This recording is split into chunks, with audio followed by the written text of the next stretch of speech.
Estimados hermanos y hermanas, el Señor nos dé su paz. En esta segunda semana del tiempo de Adviento, el Señor nos invita a prepararnos para contemplarlo en la carne y también para prepararnos para su segunda venida. La primera lectura, que está tomada del libro de Baruch, capítulo 5, del 1 al 9, nos recuerda la acción salvadora de Dios en medio de la aflicción y el dolor que ha sufrido Jerusalén en el destierro a Babilonia. Dios viene a salvar del polvo al débil, para concederle la alegría perdida y la dignidad afectada, para darle la esperanza purificada en el accionar del Dios de Israel. Este gesto salvador de Dios en favor de su pueblo le lleva a llamar a Jerusalén ciudad de la justicia, gloria en la piedad, dos ejes que dinamizan el acontecer de Dios en sus criaturas.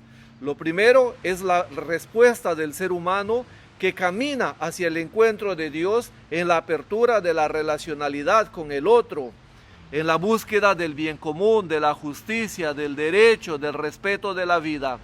Lo segundo, como iniciativa de Dios que ha soñado con el plan de la transformación del ser humano para ser elevado en su condición de beneficiado de la participación de la divinidad del Creador.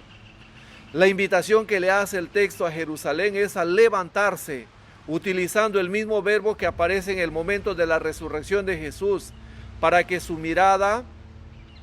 la mirada de la ciudad se dirija hacia el oriente, hacia la zona oriental, para que pueda ver a todos sus hijos.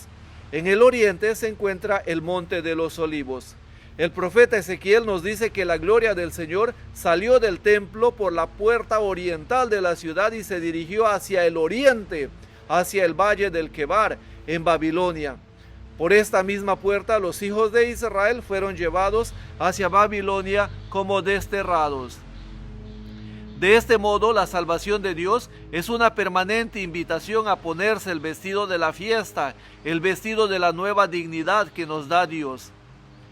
El Evangelio tomado de San Lucas, capítulo 3, los versículos del 1 al 6, nos vuelve a presentar la historia salvadora de Dios en la historia humana que se manifiesta en las circunstancias de nuestra historia, que viene marcada por personas y por situaciones concretas, como es el caso de Tiberio, Pilatos, Herodes, Juan el Bautista, como aparece hoy en el relato.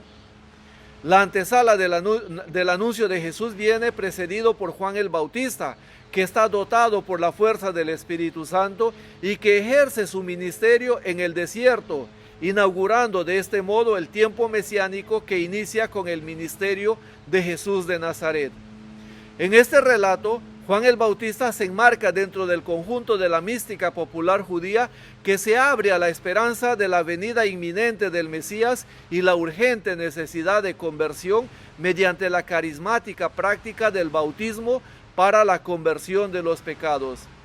El bautismo de conversión es una práctica de devoción popular judía que viene modificado de la mikveh, es decir, del lavado de purificación, como lo hacían los esenios en la comunidad de Qumran, para estar siempre preparados para la lectura de la Tanakh, para lograr el conocimiento verdadero. Este llamado a la conversión se hace en la medida de lo posible en modo imperativo. El tiempo de Dios comienza a manifestarse aquí y ahora. De allí que Lucas presenta la propuesta del cumplimiento de la profecía de Isaías 43:5 cuando dice: voz que clama, en el desierto preparen el camino del Señor. Esto es importante porque en Isaías la voz se debe dirigir al desierto para cumplir el inicio profético. En cambio, en Lucas, la iniciativa salvadora de Dios ha acelerado su cumplimiento en Juan, que ya se encuentra en el desierto como parte del camino que conduce al Señor hacia el monte Sión. Un camino que debe estar preparado, enderezado, rellenado y allanado, como lo presenta Isaías. La narración del texto concluye con una promesa bastante generosa: toda carne verá la salvación de Dios. Es decir, el inicio de la predicación de Juan el Bautista es el inicio de la preparación para que toda la humanidad se perciba salvada en la persona de Jesús de Nazaret.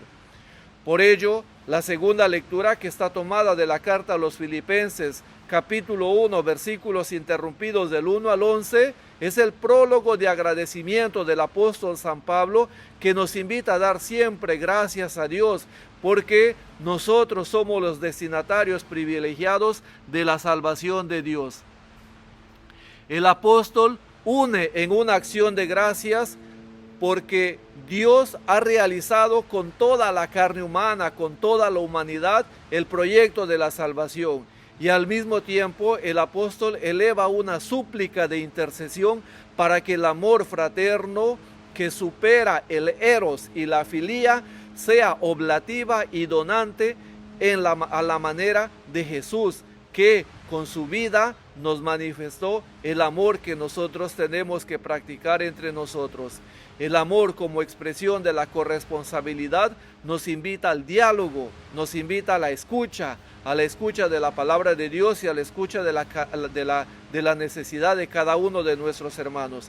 Pidamos al Señor para que su gracia nos acompañe en esta segunda semana. Buen domingo, paz y bien.